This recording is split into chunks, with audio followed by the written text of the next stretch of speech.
नमस्कार, न्यूज की पाठशाला में आप सभी का स्वागत। मैं हूं सुशांत सिन्हा। ये वो पाठशाला जहां सबकी क्लास लगती है। और आज किस किस की क्लास लगाऊंगा, कौन कौन सा चैप्टर खोलूंगा, पहले आपको वो बता दूं। सिर्फ 5 दिन शराब बिकी और कैसे एक्सपोज हो गई केजरीवाल की शराब नीति। 5 दिन की शराब बिकते ही आज इसका चैप्टर लेकर आया हूं, जरूर देखिएगा। सब फ्री में पाने के लिए आपको अपनी कितनी सैलरी कटवानी होगी, आज ये भी समझाऊंगा। स्कूल अस्पताल के 384 करोड़ क्यों रोक कर बैठे हैं केजरीवाल, आज जरा यह भी बात होगी। इसके अलावा महंगाई पर वो खबर जो आपके होश उड़ा देगी, यह भी लेकर आया हूं।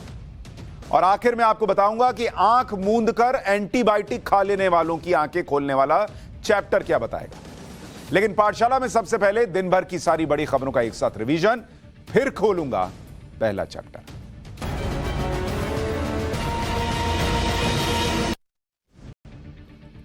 दिल्ली के मुख्यमंत्री अरविंद केजरीवाल पर स्टैंप ड्यूटी चोरी का आरोप लगा है। इस मामले में दिल्ली के एलजी ने चीफ सेक्रेटरी से जांच करने के लिए कहा है। केजरीवाल के खिलाफ जो शिकायत की गई उसमें आरोप यह है कि हरियाणा के भिवानी में केजरीवाल ने 4 करोड़ 54 लाख रुपए में 3 प्लॉट बेचे, लेकिन कागज पर इनकी कीमत 72,72,000 रुपए ही दिखाई। शिकायत में कहा गया इस मामले में 25,93,000 रुपए की स्टैंप ड्यूटी और कैपिटल गेन टैक्स में 76,40,000 रुपए की चोरी की गई है। हिजाब मुद्दे की सुनवाई के दौरान आज सुप्रीम कोर्ट ने कहा कि इस मामले में सवाल सिर्फ स्कूलों में हिजाब पहनने में प्रतिबंध लगाने का है, क्योंकि कहीं और इसे पहनने से रोका नहीं जा रहा। इस मामले में एक याचिकाकर्ता के वकील ने दलील दी कि अगर कोई लड़की हिजाब पहनना चाहती है तो संविधान के अनुच्छेद 19, 21 और 25 के तहत उसे यह अधिकार है, और अगर सरकार इससे रोकती है तो यह उस लड़की के संवैधानिक अधिकारों का उल्लंघन है। इसी पर कोर्ट ने कहा कि कोई हिजाब पहनने से नहीं रोक रहा है, यहां मुद्दा सिर्फ स्कूल में हिजाब पहनने से रोकने का है। प्रधानमंत्री नरेंद्र मोदी कल सेंट्रल विस्टा प्रोजेक्ट का उद्घाटन करेंगे। उसके बाद 9 सितंबर से सेंट्रल विस्टा आम लोगों के लिए खोल दिया जाएगा। सेंट्रल विस्टा प्रोजेक्ट के तहत संसद की नई इमारत, सभी मंत्रालयों के लिए केंद्रीय सचिवालय, नए दफ्तर, विजय चौक से इंडिया गेट तक 3 किलोमीटर लंबे राजपथ का, जो कि अब कर्तव्य पथ हो गया है, उसका कायाकल्प। उपराष्ट्रपति और प्रधानमंत्री के लिए आवास का निर्माण किया जा रहा है और इसमें से कर्तव्य पथ पूरी तरह से बनकर तैयार है और आज कर्तव्य पथ इसका नाम रख भी दिया गया राजपथ से बदलकर। कन्याकुमारी से राहुल गांधी की भारत जोड़ो यात्रा आज से शुरू हो गई है। इस यात्रा के दौरान राहुल गांधी 3500 किलोमीटर का सफर 150 दिन में पूरा करेंगे। भारत जोड़ो यात्रा पर सोनिया गांधी ने कहा है कि यह पार्टी संगठन के लिए संजीवनी का काम करेगी। वहीं बीजेपी ने कांग्रेस की भारत जोड़ो यात्रा पर तंज किया है कि बीजेपी ने कहा कि जो पार्टी नहीं जोड़ पा रहे वो देश जोड़ने की बात कर रहे हैं। बिहार के मुख्यमंत्री नीतीश कुमार लगातार तीसरे दिन दिल्ली में कई नेताओं से मिले। नीतीश कुमार ने एनसीपी के अध्यक्ष शरद पवार, सीपीआई-एमएल के महासचिव दीपांकर भट्टाचार्य से भी मुलाकात की। शरद पवार से मिलने के बाद नीतीश कुमार ने कहा कि वो पीएम पद की रेस में नहीं है, जो वो सबसे मिलकर बोल रहे हैं। सीएम नीतीश कुमार आज पहली बार राष्ट्रपति द्रौपदी मुर्मू से भी मिले। राष्ट्रपति बनने के बाद नीतीश कुमार की उनसे यह पहली मुलाकात थी। असम के गोलपारा इलाके में स्थानीय लोगों ने एक मदरसे को तोड़ दिया। स्थानीय लोगों को शक था कि मदरसे का इस्तेमाल आतंकी गतिविधियों को बढ़ावा देने के लिए किया जा रहा है। मदरसे का कनेक्शन अंसार उल बांग्ला और अलकायदा से होने का भी आरोप है। राजस्थान के बीकानेर में लंपी वायरस से रोजाना 200 गायों की मौत हो रही है। लंपी से मृत गायों को खुले में फेंका जा रहा है, जिसकी वजह से 5 किलोमीटर के इलाके में बदबू फैल रही है। बीकानेर में अब तक लगभग 56,000 गायों की मौत लंपी वायरस के कारण हो चुकी है। हालांकि बीकानेर प्रशासन इन आंकड़ों को गलत बता रहा है। जोरबीर इलाके में गायों के शव खुले में फेंकने के कारण लोगों को परेशानी का सामना करना पड़ रहा है। नोएडा की एक सोसाइटी की लिफ्ट में कुत्ते के हमले का एक और वीडियो सामने आया है। सेक्टर 75 के एपेक्स एथना सोसाइटी की लिफ्ट में एक शख्स पर कुत्ते ने हमला कर दिया। यह वीडियो 1 महीने पुराना बताया जा रहा है। जिस शख्स पर कुत्ते ने हमला किया वो एक कंपनी का डिलीवरी बॉय था। घटना के बाद दोनों पक्षों में समझौता हो गया था। जम्मू कश्मीर के अनंतनाग में सुरक्षा बलों ने 2 आतंकियों को मार गिराया है। आतंकियों की पहचान फैयाज और ओवैस खान के तौर पर हुई। मारे गए दोनों आतंकी हिजबुल मुजाहिदीन के हैं। ये दोनों आतंकी टेरिटोरियल आर्मी के 2 जवानों की हत्या में शामिल थे। मारे गए आतंकियों के पास से भारी मात्रा में हथियार बरामद हुआ है। दिन भर की खबरों के रिवीजन के बाद पाठशाला में पहले चैप्टर का वक्त है और पहले चैप्टर में केजरीवाल की शराब नीति का वो चैप्टर जो बताएगा कि सिर्फ 5 दिन में शराब की बिक्री से कैसे केजरीवाल जी की, मनीष सिसोदिया जी की जो रेवोल्यूशनरी शराब नीति थी वो एक्सपोज हो गई।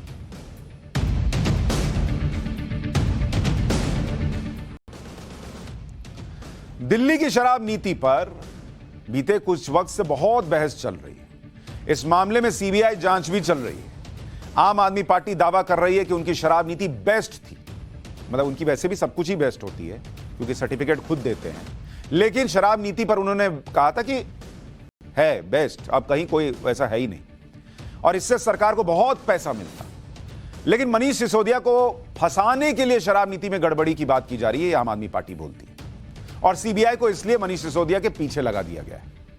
आज हम आपको बताएंगे कि कैसे 5 दिन शराब बिकी और वो शराब नीति एक्सपोज हो गई जिस शराब नीति का डंका पीटा जा रहा था। नई शराब नीति के वापस होने के बाद 1 सितंबर से दिल्ली में पुरानी शराब नीति लागू है और पुरानी शराब नीति जब से लागू हुई है उसमें शराब की बिक्री से सरकार की कमाई की जो रिपोर्ट आई है वो आपको हैरान कर देगी। पुरानी शराब नीति के 5 दिन के अंदर एक्साइज से दिल्ली सरकार को 269 करोड़ रुपए का रेवेन्यू मिला है। 5 दिन में 269 करोड़।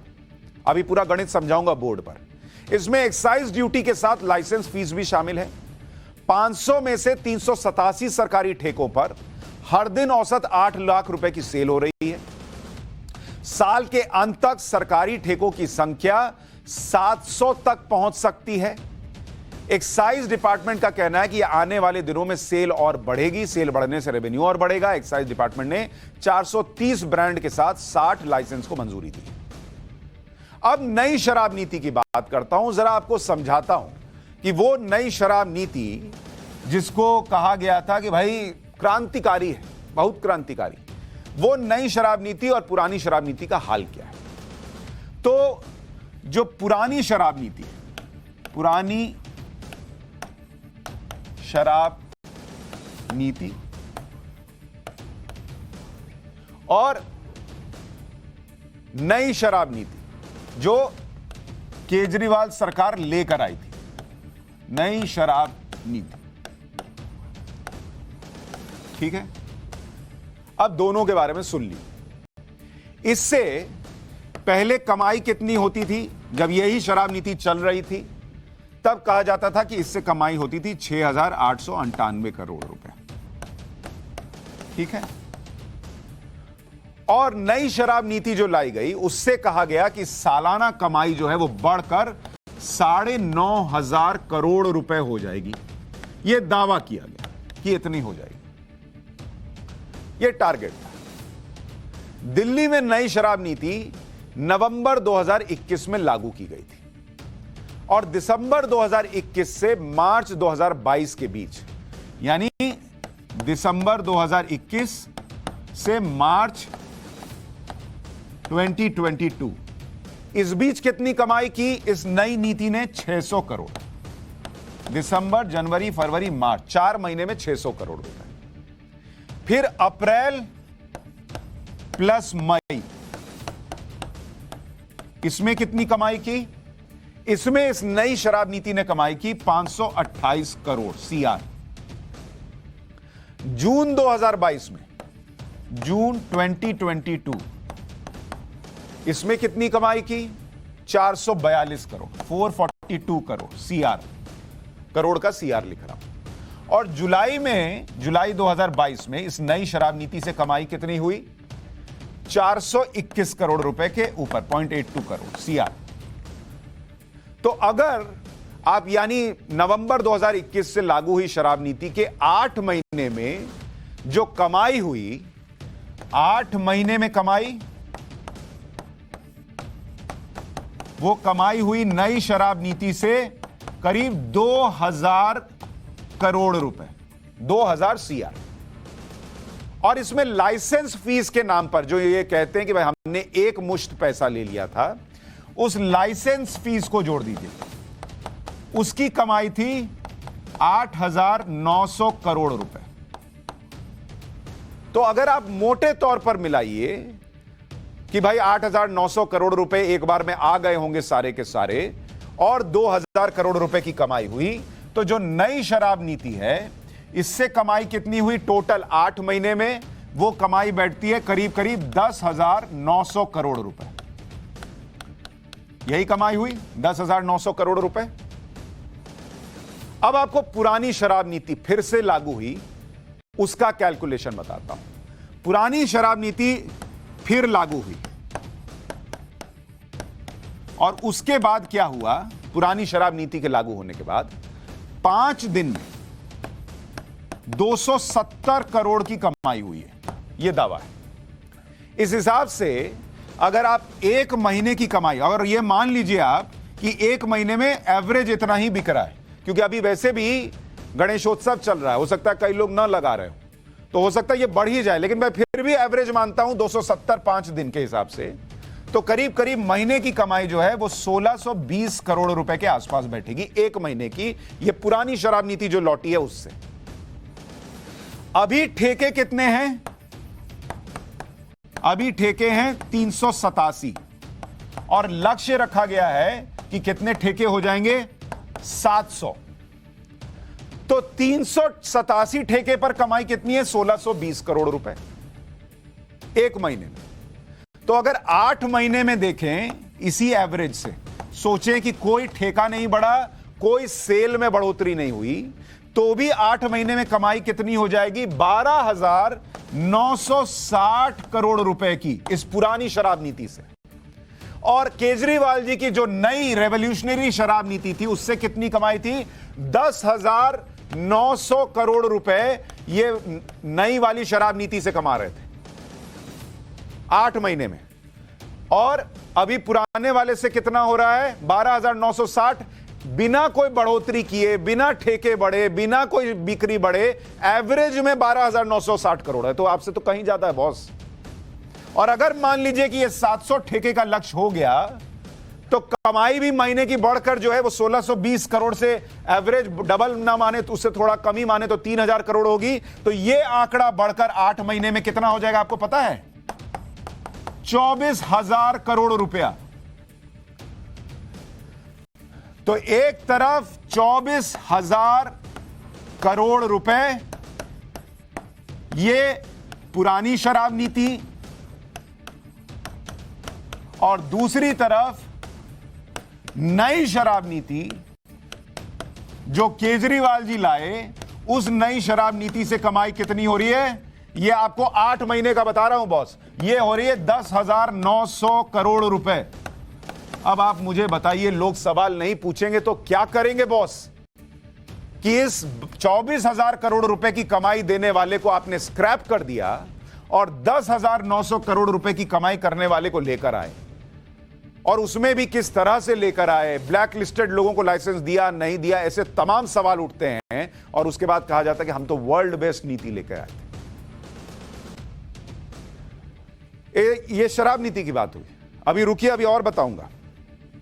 जो नेता अपने शिक्षा मॉडल को दुनिया में बेस्ट बताते हैं, अभी तो शराब नीति को बेस्ट बताया था, शिक्षा मॉडल को अलग बेस्ट बताते हैं। जो नेता अपने हेल्थ मॉडल को देश भर में बेस्ट बताते हैं, उसका डंका पीटते हैं। जो नेता ये चाहते हैं कि पूरा देश उनके शिक्षा मॉडल और हेल्थ मॉडल को बेस्ट मान ले और उसी मॉडल के प्रचार पर उन्हें वोट मिल जाए, ऐसे नेताओं पर एक सच ये भी है कि शिक्षा और स्वास्थ्य के लिए तय फंड देने के लिए उनसे बार बार कहना पड़ रहा है। आज ही दिल्ली के उपराज्यपाल की दिल्ली सरकार को लिखी गई एक चिट्ठी सामने आई। इसमें एलजी ने दिल्ली सरकार से कहा है कि वो दिल्ली सरकार के बजट के तहत अप्रूव हो चुके फंड में बकाया 384 करोड़ रुपए एमसीडी को रिलीज कर। यह रकम 2 साल से बकाया है।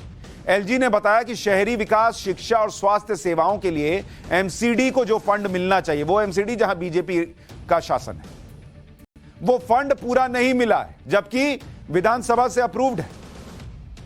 एमसीडी को जो रकम दी जानी थी उसका बजट दिल्ली विधानसभा में ही अप्रूव हुआ था, लेकिन दिल्ली सरकार के अर्बन डेवलपमेंट विभाग ने अब तक पूरा फंड एमसीडी को रिलीज ही नहीं किया, जबकि कई बार इसके लिए रिक्वेस्ट की जा चुकी है। एलजी ने लिखा है कि दिल्ली सरकार का एमसीडी को पूरा पैसा रिलीज न होने की वजह से दिल्ली के एमसीडी स्कूलों में कई काम रुके हुए हैं। जो लोग कहते हैं देश भर में स्कूल बनने चाहिए, ये वो चाहते हैं, ये वो पॉलिटिक्स करते हैं, वो दिल्ली के एमसीडी जहां बीजेपी सत्ता में है उसके स्कूल के लिए पैसा वो रोक के बैठे हैं जो शिक्षा में लगना था। इससे एमसीडी के अस्पताल और डिस्पेंसरी के काम प्रभावित हो रहे हैं, जिससे दिल्ली की जनता को परेशानी हो रही है। ये एलजी को याद कराना पड़ रहा है। दिल्ली के एलजी ने जो लेटर मुख्यमंत्री अरविंद केजरीवाल को लिखा, उसमें जो लिखा है वो आपको बता देता हूं, सुनिए। शिक्षा, स्वास्थ्य, हम देश भर में यही करने वाले हैं, कहने वालों का हाल क्या है। 2020-21 और 2021-22 के लिए जो पैसा प्लस 2021-22 इसके लिए जो पैसा एमसीडी को देना था वो था 3,768.24 करोड़ रुपए, माफ कीजिएगा 64 करोड़ रुपए, इतना पैसा देना था। कितना पैसा दिल्ली सरकार ने एमसीडी को दिया? दिल्ली सरकार ने दिया कितना पैसा? ये एमसीडी को मिलना कितना है? 3,768। दिल्ली सरकार ने दिया 3,384 करोड़ 90 लाख रुपया सीआर। बकाया कितना है? पेंडिंग है 383 करोड़ रुपया और 74 लाख, इतना। अब इसमें 2020-21 के लिए 303 करोड़ रुपया पेंडिंग है और 21-22 के लिए 80 करोड़ रुपया। अब आपको बताता हूं, 2 साल से पैसा ये लोग रोक के बैठे हैं। एलजी कह रहे हैं दे दीजिए भैया। इसमें 383 करोड़ रुपया जो आप ये देख रहे हैं, 383 करोड़ ये जो पैसा बकाया है, इसको वो आपको कर दिया, एवरेज कर दिया। इसमें अर्बन डेवलपमेंट,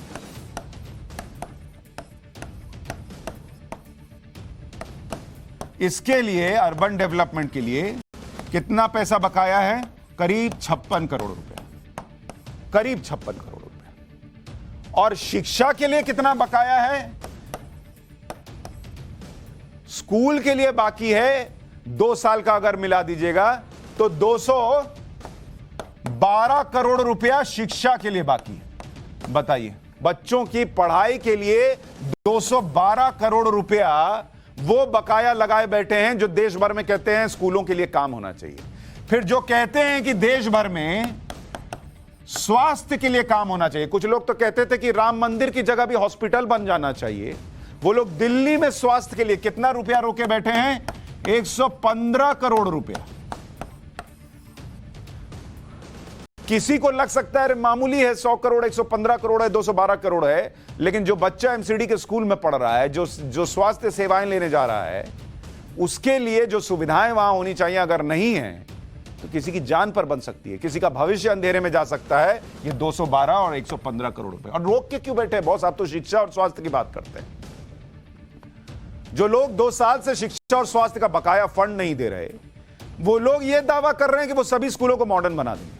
आज अरविंद केजरीवाल ने हिसार में कहा कि उन्होंने प्रधानमंत्री मोदी को लेटर लिखकर यह कहा है कि वो 14,500 नहीं बल्कि देश के सभी 10 लाख स्कूलों को मॉडर्न बनाएं और राज्य सरकार से इसके लिए सहयोग ले। एक बार अरविंद केजरीवाल जी को सुन लीजिए। मैंने आज ही चिट्ठी लिखी है प्रधानमंत्री जी को।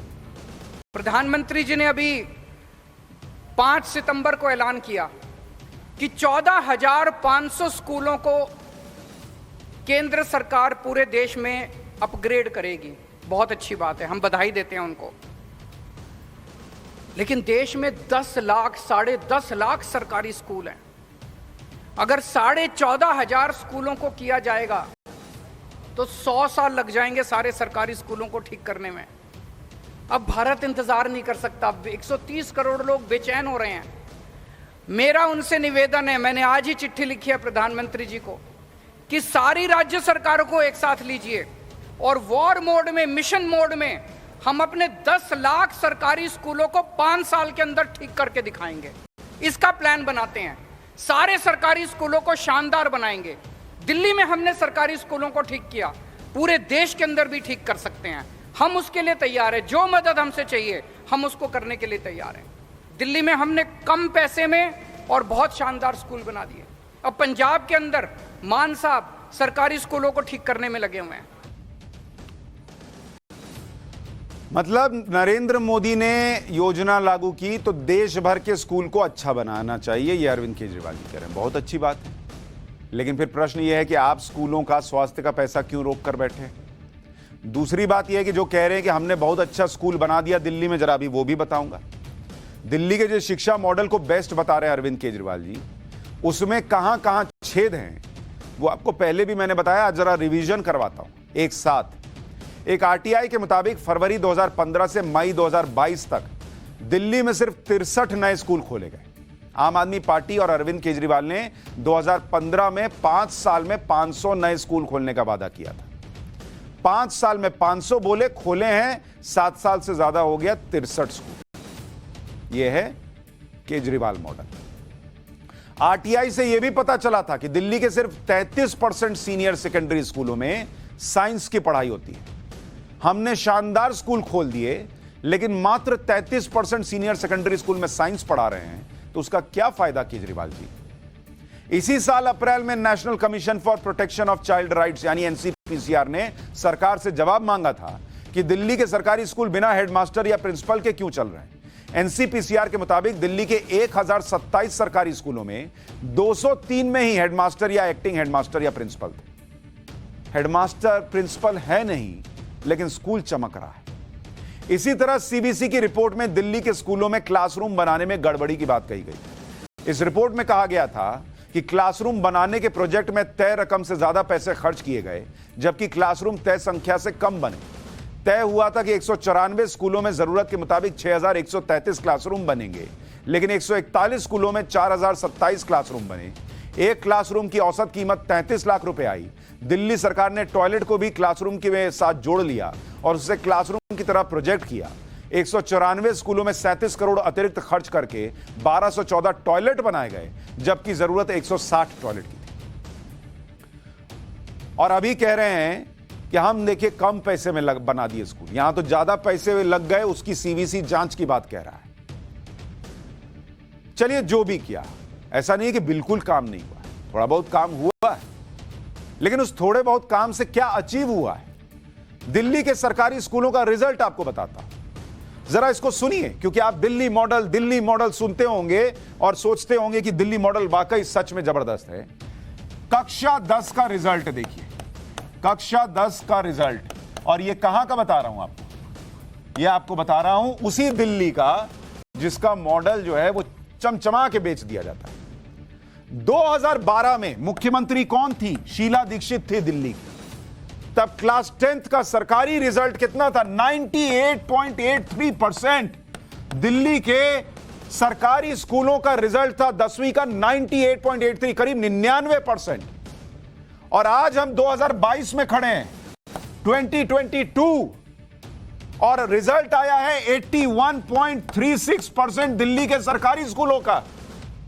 और मुख्यमंत्री, यहां मुख्यमंत्री थी शीला दीक्षित, और यहां मुख्यमंत्री हैं केजरीवाल। और वो केजरीवाल जो 98.83% के दिल्ली के सरकारी स्कूलों के रिजल्ट को 81.36% पर लेकर आ गए, वो मंच पर बैठकर कहते हैं कि ऐसा स्कूल का मॉडल हमने जो चलाया वो चलाए देश भर में, और कोई पलटकर सवाल नहीं पूछता कि ये क्या किया बॉस। 99% को 81% पे लाके छोड़ दिए और कह रहे हैं हमारा स्कूल का मॉडल देश भर में चलेगा। पर पूछेगा कौन? कितने सुशांत सिन्हा हैं जो पूछेंगे? यही हाल फ्री के वादों का हो रहा है। चुनाव जीतने के लिए राजनीतिक दल फ्री वाले वादे तो कर देते हैं, लेकिन हालात ये हो रहे हैं कि वो तय वक्त पर सैलरी भी नहीं दे पा रहे। पंजाब के चुनाव में आम आदमी पार्टी ने फ्री रेवड़ियों की लाइन लगा दी, वादे पे वादे कर दिए, लेकिन अब सैलरी देना मुश्किल हो रहा है। पंजाब के सरकारी कर्मचारियों को कल शाम तक अगस्त महीने की सैलरी नहीं मिली। जो सैलरी 1 तारीख से 5 तारीख के बीच में आ जानी चाहिए थी, वो कल तक नहीं आई थी। पंजाब सरकार पर सवाल उठने लगे। इसके बाद पंजाब सरकार ने सफाई दी। पंजाब सरकार की तरफ से कहा गया कि कॉन्ट्रैक्चुअल कर्मचारियों को पक्की नौकरी दी गई है। 6 महीने में 17,000 से ज्यादा नई नौकरियां दी हैं। नया सैलरी स्ट्रक्चर बनाने में थोड़ा समय लगा। ग्रुप सी और ग्रुप डी की सैलरी पहले ही दे दी गई है। बाकी कर्मचारियों को आज यानी 7 अगस्त को रिलीज कर दी जाएगी। इसके बाद पंजाब के मुख्यमंत्री भगवंत मान भी सामने आए। हिसार में अरविंद केजरीवाल के साथ प्रेस कॉन्फ्रेंस कर रहे भगवंत मान ने कहा कि कॉन्ट्रैक्चुअल कर्मचारियों की नौकरी पक्की की गई है, इसलिए सैलरी देने में देरी हो गई। एक बार उनको सुनिए, फिर आगे की बात बताऊं। हमारे एम्प्लॉइज की कुछ तनख्वाह रहती है, वो मिल जाएगी, क्योंकि हमने पॉजिटिव राजनीति की है। हमने मुलाजिम पक्के किए, हमने भर्ती की, और हमने शुगर केन वाले जो गन्ना मुलाजिम थे पिछले कई सालों से धरने दे रहे थे, उनके पैसे भी आज ही जा रहे हैं। 94.98 करोड़ आज ही जा रहे हैं। आज शाम को तनख्वाह भी मिलेगी। हमने खजाने में जितने भी पैसे आते हैं हमने लोगों के लिए खोल रखे हैं। हम कर्जा भी नहीं लेते, लेकिन लोगों को हम कोई कमी भी नहीं छोड़ेंगे। मुख्यमंत्री कह रहे हैं हम कर्जा भी नहीं लेते। अभी बताता हूं क्या लेते हैं क्या देते हैं। जब हमारे नेता फ्री वाले वादे करते हैं तो वो ये बिल्कुल नहीं सोचते कि उस राज्य के पास पैसा कितना है, उस राज्य की आर्थिक हालत कैसी। पंजाब की आर्थिक हालत पहले से ही बहुत खराब है। आरबीआई की रिपोर्ट के मुताबिक पंजाब की कुल जीडीपी का, पंजाब की हालत क्या है आज की डेट में? आरबीआई की रिपोर्ट कहती है कि जीडीपी का 53.3% ये पंजाब में कर्ज है। कर्ज, और ये देश में सबसे ज्यादा है। पंजाब का बजट 1,55,860 करोड़ का है और कर्ज कितना है? 2,63,000 करोड़। कर्ज पर ब्याज चुकाने में, मात्र ब्याज चुकाने में इनको खर्च करना पड़ता है कितना? 20,122 करोड़ रुपया सिर्फ ब्याज चुकाने में खर्च करते हैं ये लोग। वेतन और पेंशन पर खर्च है 46,318। डिस्कॉम का बकाया 13,600 करोड़ रुपए। ऐसे में पंजाब चुनाव में आम आदमी पार्टी ने फ्री वाले दो बड़े वादे किए थे। एक उन्होंने कहा था 300 यूनिट फ्री बिजली देंगे, 300 यूनिट फ्री बिजली, यह उन्होंने वादा किया था। इसके लिए खर्च कितना है? 5,000 करोड़ रुपया, 5,000 CR हर साल लगेगा। जो लोग 20,000 करोड़ का ब्याज चुका रहे हैं वो 5,000 करोड़ रुपए का फ्री का बिजली दे रहे हैं। और हर महिला को 1,000 रुपए देने का, हर महिला को 1,000 रुपीज देंगे। उसको जरूरत है नहीं है, किस घर से है, 1,000 रुपए के लिए उसको कोई दिक्कत है नहीं है, नहीं देंगे 1,000 रुपए। तो हर महीने देंगे तो करीब साल का खर्च कितना है? 12,000 करोड़ रुपए। यानी जो हालत बन रही है उसमें ये सब करते कराते कुल बजट का जो पूरा खर्च है वो 97,000 करोड़ है। विकास और शिक्षा के लिए बचेगा ही मात्र 58,820 करोड़ रुपए। मैं कह रहा हूं आप फ्री देना है ना बॉस, उसको दीजिए ना जिसको जरूरत है। सारी महिलाओं को 1,000 रुपए दे देंगे, ये बोलने की क्या जरूरत है? सब महिलाओं को जरूरत है क्या? सबको 300 यूनिट फ्री दे देंगे, सबको जरूरत है क्या? और ये सिर्फ पंजाब की समस्या नहीं है, उन सभी राज्यों की समस्या है जहां चुनाव जीतने के लिए फ्री रेवड़ियों का कल्चर शुरू हुआ है। 2 दिन पहले तेलंगाना के सीएम के चंद्रशेखर राव ने कहा था कि 2024 में दिल्ली में नॉन बीजेपी सरकार बनी तो पूरे देश के किसानों को फ्री बिजली देंगे। तेलंगाना की सच्चाई क्या है? तेलंगाना की सच्चाई यह है जो मैंने आपको बताई थी पहले भी और अब आगे का हिस्सा बताता हूं। तेलंगाना में फंड की कमी की वजह से जून महीने में तेलंगाना के सरकारी कर्मचारियों को अलग अलग क्लस्टर्स में बांटा गया। इसमें हैदराबाद क्लस्टर्स के सरकारी कर्मचारियों को महीने के पहले हफ्ते में सैलरी दी जाती है। राज्य के बाकी जिलों के कर्मचारियों को 10 तारीख को सैलरी मिलती है। मतलब सैलरी एक साथ देने की हालत नहीं है और ये पूरे देश में फ्री बिजली बांटने चले। जून 2022 में रेजिडेंट डॉक्टर्स ने 8 महीने से सैलरी नहीं मिलने पर सरकार के खिलाफ प्रदर्शन किया था। यह तेलंगाना का हाल है। रेजिडेंट डॉक्टर को पैसा मिले इसके लिए प्रदर्शन करना पड़ रहा है। ये पूरे देश में फ्री बिजली देंगे, पीएम बन गए। इसी साल मई में तेलंगाना सरकार के पास सैलरी देने के लिए पैसे नहीं थे। आरबीआई ने सैलरी देने के लिए कर्ज नहीं लेने के लिए कहा था। यह तेलंगाना का हाल है। और कहते हैं 2024 में पीएम बन गए या इनकी सरकार बन गई तो पूरे देश के किसानों को फ्री बिजली दे देंगे। मार्च 2022 में खबरें छपी कि फंड की कमी की वजह से सरकारी कर्मचारियों को पीएफ के पैसे निकालने के लिए 6 महीने तक का इंतजार करना पड़ रहा है। यह तेलंगाना का हाल है। मार्च 2022 में यह सामने आया कि तेलंगाना के सरकारी कर्मचारियों को अस्पतालों के बिल पर रिइंबर्समेंट के लिए 10-10 महीने का इंतजार करना पड़ रहा है। अक्टूबर 2022 में भी बड़ी संख्या में सरकारी कर्मचारियों को वेतन देने में देरी हुई, अक्टूबर 2020 में। और फंड की कमी की वजह से 2019 के बाद से सैलरी और पेंशन देने में तेलंगाना में देरी हो रही है। यह अपने राज्य का इनका हाल है और ये पूरे देश में किसानों को फ्री बिजली बांट देंगे अगर केंद्र में सरकार बन गई। क्या वादा करते हैं वो अपने आप पहले निभा के तो दिखाइए। तो ये तेलंगाना की हालत है और उसके बाद इस तरह के वादे कर दिए जाते हैं। इसलिए नेता जो बोलते हैं वो ग्राउंड पे पहले करके दिखाएं, उसके बाद बोलें, उसके बाद वादा करें। पाठशाला में अब महंगाई पर आई उस खबर का चैप्टर जो आपके होश उड़ा देगी।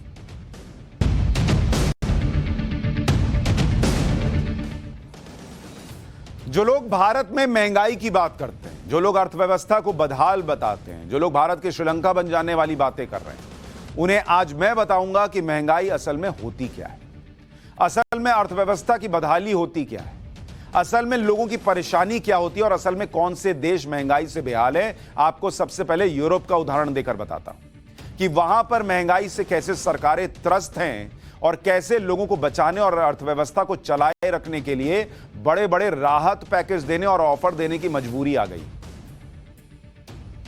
यूके की नई प्रधानमंत्री लिज ट्रस 100 बिलियन पाउंड यानी करीब 9 लाख करोड़ रुपए का राहत पैकेज लाने वाली है, जिससे परिवारों के सालाना औसत एनर्जी बिल पर प्राइस कैप लगाया जा सके, यानी जो बिजली का बिल आता है उसके लिए व्यवस्था कर रही है। यह ब्रिटेन का हाल है। जर्मनी में 65 बिलियन यूरो यानी करीब 5,13,000 करोड़ रुपए का राहत पैकेज लाने की तैयारी है, जिससे तेल और गैस की महंगाई से लोगों को राहत दी जा सके। स्वीडन ने $23 बिलियन यानी करीब 1,83,000 करोड़ रुपए का इमरजेंसी फंड बनाया है, जिससे बिजली और गैस उत्पादकों को मदद दी जा सके।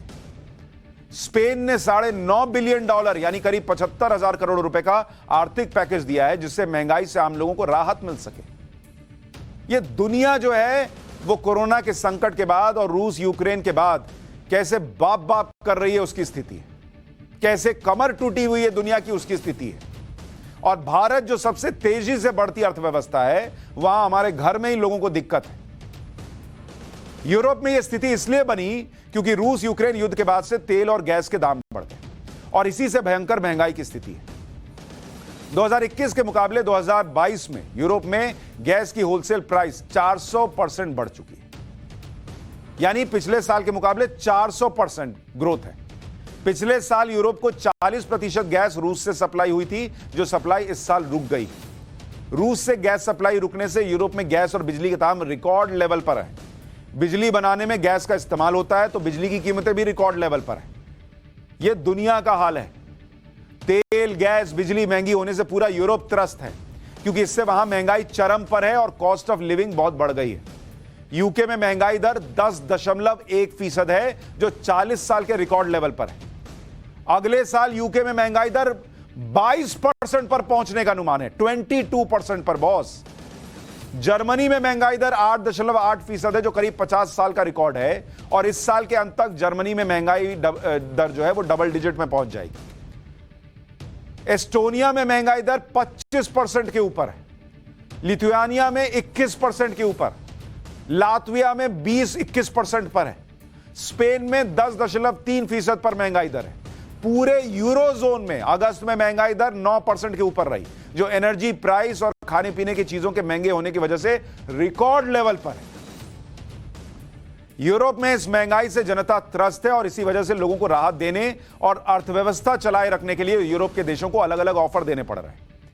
यूके में प्लान है कि परिवारों के सालाना औसत एनर्जी बिल को 1971 पाउंड यानी 1,80,000 रुपए पर प्राइस कैप कर दिया जाए, यानी इससे ज्यादा का बिल आएगा ही नहीं। जर्मनी ने सस्ते पब्लिक ट्रांसपोर्ट के लिए 9 यूरो यानी 711 रुपए महीने की सस्ती टिकट योजना 3 महीने के लिए शुरू की थी। यह स्कीम अगस्त में एक्सपायर हो गई, अब इसे रिन्यू किया जाएगा। जर्मनी में जो सीनियर सिटीजन्स हैं उनको हर महीने 24,000 रुपए और स्टूडेंट्स को हर महीने 16,000 रुपए की मदद देने का ऐलान हुआ है। स्पेन कह रहा है कि 300 किलोमीटर से कम दूरी की रेल यात्रा जो है वो फ्री कर देते हैं। यह स्कीम 1 सितंबर से 31 दिसंबर तक स्पेन में चलेगी। यह हाल है, लोग सफर कर पाए उसके लिए पैसा नहीं है इन देशों में लोगों के पास, सरकार को मदद देनी पड़ रही है। यूके की स्थिति तो यह है कि वहां पर अक्टूबर से गैस और बिजली की कीमत 80% बढ़ने का ऐलान हो चुका है, जिससे परिवारों का सालाना औसत गैस और बिजली का बिल 1971 पाउंड से बढ़कर 3549 पाउंड हो जाएगा। और इसीलिए ब्रिटेन में एक्सपर्ट्स चेतावनी दे रहे हैं कि अगर ऐसा हुआ तो इस विंटर में लोग बिजली और गैस का बिल पे नहीं कर पाएंगे। इसी वजह से वहां पर बड़ा विरोध हो रहा है। यूके में डोंट पे आंदोलन चल रहा है, जिसमें 1,70,000 से ज्यादा लोग जुड़ चुके हैं और वो ये कसम खा रहे हैं कि 1 अक्टूबर से गैस और बिजली के बिल नहीं भरेंगे। एक अनुमान के मुताबिक ब्रिटेन में 1,20,00,000 परिवार यानी करीब 42% घरों के सामने गैस और बिजली के बड़े बिल पेमेंट करने की क्षमता ही नहीं है। इस सर्दी में ब्रिटेन के लोगों को अपने गैस बिजली के बिल पे करने के लिए कम से कम 3 गुना ज्यादा कमाना पड़ेगा। कहां से कमाएंगे? गैस मिल नहीं रहा, ठंड ज्यादा पड़ती है, पैसा है नहीं, सरकार संभाल नहीं पा रही। यह यूरोप और ब्रिटेन का हाल है। यूके की हालत यह है कि वहां पर पूर्व पीएम बोरिस जॉनसन ने कह दिया है कि लोग बिजली का बिल बचाने के लिए नई केटल खरीद लें, क्योंकि पुरानी केटल से बॉयल होने में ज्यादा वक्त लगता है और सिर्फ 20 पाउंड में नई केटल आ जाएगी। और अगर नई केटल आ गई, केतली जिसको हम कहते हैं, तो फिर बिजली के बिल में सालाना 10 पाउंड बचा लेंगे। 10 पाउंड बचाने के लिए कह रहे हैं नया बिल केतली खरीद लो। जरा सुनिए बोरिस जॉनसन को। If you have an old kettle that takes ages to boil, it may cost you £20 to replace it. But if you get a new one, you'll save £10 a year for every year on your £10 a year every year on your electricity bill. If you have an old kettle that takes ages to boil, it may cost you £20 to replace it. But if you get a new one, you'll save £10 a year for every year on your £10 a year every year on your electricity bill. यह आदमी Britain का प्रधानमंत्री रहा है। यह बता रहा कि 20 पाउंड में नया केतली खरीदो और सालाना 10 पाउंड बचाओ, यानी 915 रुपए के करीब। यह इनका कैलकुलेशन चल रहा है। सोचिए, यूके जैसे देशों का यह हाल है कि वो ऐसे तरीके बता रहे हैं कि जिससे बिजली का बिल कम आए। फ्रांस जैसे देशों में कहा जा रहा है कि बिजली की खपत 10% तक कम करें, जिससे बिजली में राशनिंग की नौबत ना आए। यह यूरोप का हाल था। अभी अमेरिका का तो बताया नहीं है। यह खुद पूर्व राष्ट्रपति डोनाल्ड ट्रंप ने एक वीडियो जारी करके बताया। मैं चाहता हूं कि डोनाल्ड ट्रंप का वो वीडियो देखें। वो जो अमेरिका का हाल बता रहे हैं उसको सुनिए और अंदर ही अंदर सोचिए कि हम भारत में कितनी बेहतर स्थिति में हैं आज के हालात में। We are a failing nation. We are a nation that has the highest inflation in over 40 years, where the stock market just finished the worst first half of a year in more than 5 decades. We are a nation that has the highest energy cost in its history, and we are no longer energy independent or energy dominant, which we were just 2 short years ago. We are a nation that is begging Venezuela and Saudi Arabia for oil. We are a nation that surrendered in Afghanistan, leaving behind dead soldiers, American citizens, and $85 billion worth of the finest military equipment in the world.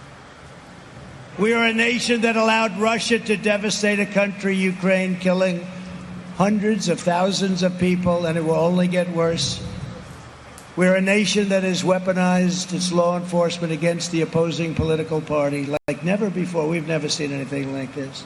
We're a nation that no longer has a free and fair press. Fake news is about all you get. We are a nation where free speech is no longer allowed, where crime is rampant like never before, where the economy has been collapsing, where more people died of COVID in 2021 than in 2020. We are a nation that is allowing Iran to build a massive nuclear weapon and China to use the trillions and trillions of dollars it's taken from the United States to build a military to rival our own. We are a nation that over the past 2 years is no longer respected or listened to all around the world. And we are a nation that is hostile to liberty and freedom and faith. We are a nation whose economy is floundering, whose stores are not stocked. whose deliveries are not coming and whose educational system is ranked at the bottom of every list. We are a nation that in many ways has become a joke. But soon because we are Americans and Americans kneel to God and God alone. And it is time to start talking about greatness for our country again.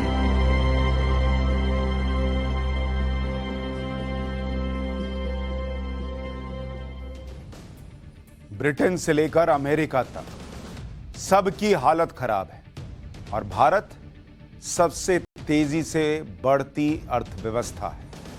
Bharat जहां महंगाई दर इन देशों के मुकाबले करीब आधे या उससे थोड़ी सी ज्यादा है। भारत जहां पर लोग जो है वो तेजी से बढ़ते देश के साथ कदम मिलाकर चल रहे हैं। सोचिएगा, पाठशाला में अब हेल्थ की क्लास और इसमें एंटीबायोटिक दवाओं का चैप्टर, क्योंकि अगर आप भी आंख मूंद कर एंटीबायोटिक खा लेते हैं तो यह चैप्टर आपको देखना चाहिए।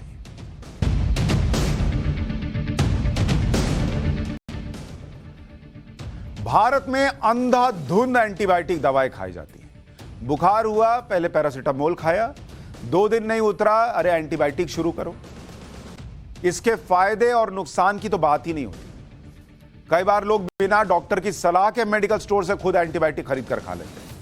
कोविड वेव के दौरान एंटीबायोटिक का इस्तेमाल कहीं ज्यादा बढ़ गया था, लेकिन भारत में जो एंटीबायोटिक दवाएं बिक रही हैं वो कैसी हैं, इस पर मशहूर मेडिकल जर्नल लैंसेट की एक रिपोर्ट आई और यह रिपोर्ट बहुत चौंकाने वाली है। लैंसेट की इस रिपोर्ट में बताया गया है कि भारत में 47% एंटीबायोटिक दवाएं सर्टिफाइड नहीं है, यानी इन्हें central drug standard control organisation CDSCO की मंजूरी नहीं मिली है। इनमें से 51% एंटीबायोटिक दवाएं national list of essential medicine में लिस्टेड नहीं है और सिर्फ 47% ही लिस्टेड है। इसका मतलब यह है कि जो एंटीबायोटिक दवाएं अप्रूव ही नहीं है वो भी भारत में धड़ल्ले से बिक रही हैं और लोग इन एंटीबायोटिक दवाओं को खा रहे हैं। लैंसेट की रिपोर्ट में यह भी बताया गया है कि भारत में ओवर द काउंटर यानी गए और खरीद लिया वाला हिसाब, ऐसी एंटीबायोटिक दवाएं भी खूब बिकती हैं, यानी मेडिकल स्टोर से जाकर कोई भी दवा खरीद लेता है और खा लेता है।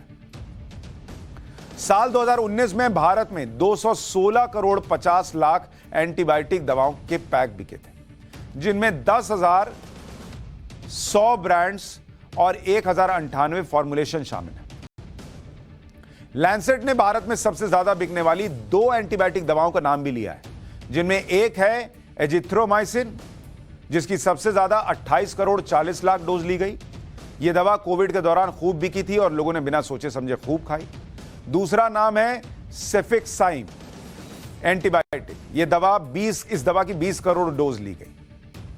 लैंसेट की रिपोर्ट में यह भी कहा गया है कि एंटीबायोटिक दवाओं के ज्यादा इस्तेमाल से दवाओं का असर कम हो जाता है, जिसे मेडिकल भाषा में एंटी माइक्रोब्रियल्स रेजिस्टेंस कहते हैं, AMR। AMR क्या होता है सुन लीजिए। ज्यादा एंटीबायोटिक दवा खाइएगा तो उसकी वजह से बैक्टीरिया और वायरस पर असर खत्म हो जाता है। बैक्टीरिया वायरस दवा के हिसाब से खुद को ढाल लेते हैं। AMR के कारण बीमारी जल्दी ठीक नहीं होती है। ज्यादा एंटीबायोटिक लेने पर हार्ट रेट अनियमित हो जाता है। इससे टीबी का भी खतरा बहुत ज्यादा बढ़ जाता है। 2019 में AMR के कारण दुनिया में 12 लाख मौत हुई। 2050 मतलब 12 लाख लोग ऐसे थे कि उनके अंदर जो बैक्टीरिया और वायरस था वो रेजिस्टेंस पैदा कर लिया था। दवा खा रहे थे, ठीक नहीं हो पाए, मर गए 12 लाख लोग। 2050 तक दुनिया में AMR के कारण सालाना 1 करोड़ मौत हो सकती है, यानी प्रतिदिन 27,000 से ज्यादा मौतें एंटी माइक्रोब्रियल्स रेजिस्टेंस के कारण होंगी। AMR को WHO ने टॉप 10 वैश्विक स्वास्थ्य खतरों में शामिल किया है। एंटी माइक्रोब्रियल्स रेजिस्टेंट में भारत दुनिया में टॉप पर है।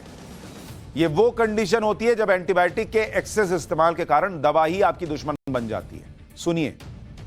कह सकते हैं एंटीबायोटिक का over use, misuse and disuse हो रहा है, क्योंकि एंटीबायोटिक ओवर द काउंटर कोई भी जाके किसी एंटीबायोटिक को खरीद सकता है।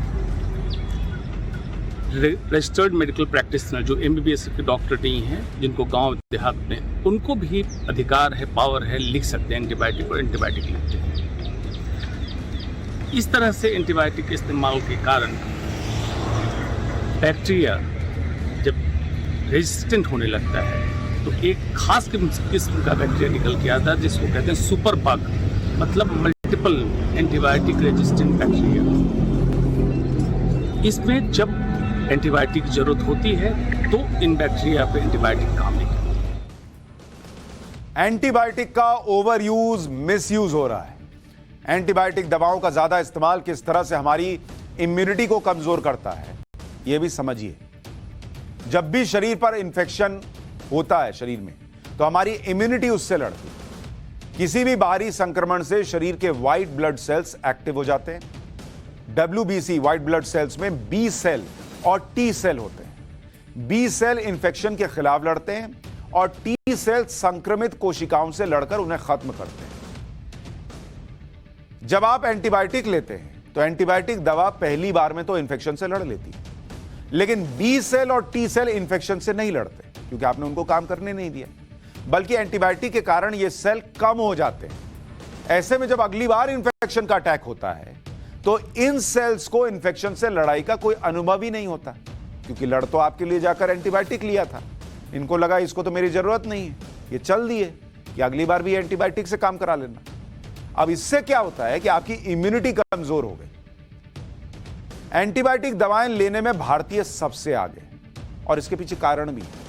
भारत में संक्रामक रोग सबसे ज्यादा फैलते हैं। निमोनिया और डायरिया जैसे संक्रामक रोगों से बच्चे सबसे ज्यादा प्रभावित होते हैं। 1 से 59 महीने के 6 लाख से ज्यादा बच्चों की मौत सालाना संक्रामक रोगों से होती है। संक्रामक रोगों के कारण ही भारत में एंटीबायोटिक दवाओं की बिक्री बढ़ रही है। 10 साल में भारत में एंटीबायोटिक दवाओं का प्रयोग प्रति व्यक्ति 30% तक बढ़ गया। देश में एंटीबायोटिक दवाओं का कंजप्शन 39% तक बढ़ा है। यही कारण है कि देश में एंटीबायोटिक दवाओं का बाजार तेजी से बढ़ रहा है। 2019 में देश में एंटीबायोटिक दवाओं का बाजार 12,000 करोड़ रुपए का, जो 2020 में बढ़कर 16,000 करोड़ रुपए का हो गया। भारत में रोजाना 1,629 करोड़ एंटीबायोटिक डोजेस बिकती रोजाना। एंटीबायोटिक दवाएं कितनी हानिकारक हो सकती हैं, इसके बारे में एंटीबायोटिक दवा की खोज करने वाले अलेक्जेंडर फ्लेमिंग ने भी बताया था। जिसने खोज किया वो बता के गया है कि 28 सितंबर 1928 को अलेक्जेंडर फ्लेमिंग ने पेनिसिलिन की खोज की थी। पेनिसिलिन की खोज के लिए अलेक्जेंडर फ्लेमिंग को नोबेल अवार्ड मिला था। नोबेल अवार्ड लेते समय अलेक्जेंडर फ्लेमिंग ने अपनी स्पीच में कहा था कि ऐसा वक्त भी आ सकता है जब कोई भी इंसान दुकान से पेनिसिलिन खरीद सकता है। इस बात का खतरा है कि इंसान खुद को एंटीबायोटिक का ओवरडोज या अंडरडोज दे देगा। ऐसे में इसका सेवन करके बैक्टीरिया को इस दवा का प्रतिरोधी बना देगा, जिससे दवा का असर खत्म हो जाएगा। बनाने वाला तभी चेता के गया था, आप और हम सुन नहीं रहे। अच्छा, विदेश में आप जाइए तो वहां बिना डॉक्टर के लिखे, बिना डॉक्टर की पर्ची के ओवर द काउंटर एंटीबायोटिक मिलता ही नहीं है। आप नाक रगड़ दीजिए, वो लोग नहीं देंगे। लेकिन इंडिया में खुले में चल रहा है, धड़ल्ले से चल रहा है। सरकारों को भी इस पर सोचना चाहिए कि ये कैसे रुकेगा। पाठशाला में अब वीडियो ब्रेकिंग का चैप्टर। तमिलनाडु में एक 14 साल के बच्चे की लाइव किडनैपिंग की सीसीटीवी तस्वीर सामने आई है। शुरुआती तस्वीर में दिखाई दे रहा है कि बच्चे के पड़ोसी और उसकी बहन अपहरण के लिए पहुंचे किडनैपर्स से भिड़ गए। किडनैपर्स के साथ उनकी हाथापाई होती है, लेकिन अपहरणकर्ताओं से दोनों जीत नहीं पाए। किडनैपिंग के लिए पहुंचे 6 किडनैपर्स में 2 ने घर के बाहर मोर्चा संभाला, बाकी 4 बच्चे को किडनैप करने के लिए घर के अंदर दाखिल हुए थे। बच्चे की बहन और पड़ोसी के साथ उनकी भिड़ंत से बच्चा सहम उठा। इसी दौरान बाहर मोर्चे पर खड़े दोनों किडनैपर्स भी एक्टिव हो जाते हैं। उनमें से एक भागकर भीतर दाखिल होता है और बच्चे को खींचकर बाहर लाता है, जिसके बाद बाहर खड़ा किडनैपर उस बच्चे को पैर से पकड़ लेता है और दोनों मिलकर बच्चे को उठाकर बच्चे को कार में डालकर किडनैप कर ले जाते हैं। जिस वक्त बच्चे की किडनैपिंग हुई, उसके पेरेंट्स घर पर नहीं थे। तस्वीरें तमिलनाडु के कोल्लम की है। आशंका जताई जा रही है कि भाड़े पर आए ये किडनैपर्स 1 लाख रुपए में बच्चे के रिश्तेदारों के हायर किए गए थे, ताकि किडनैपिंग के बाद बच्चे के परिवार से 10 लाख रुपए निकलवाया जा सके, जो उसके पेरेंट्स पर उनके रिश्तेदारों के बकाया चले आ रहे थे। लेकिन कोल्लम और तिरुवनंतपुरम पुलिस ने मिलकर किडनैपिंग के 5 घंटे के भीतर ही बच्चे को बरामद कर लिया। पुलिस की गिरफ्त में बीजू नाम का एक किडनैपर आया है। अमेरिका के उत्तरी टेक्सास में बदले मौसम ने जमकर तबाही मचाई है।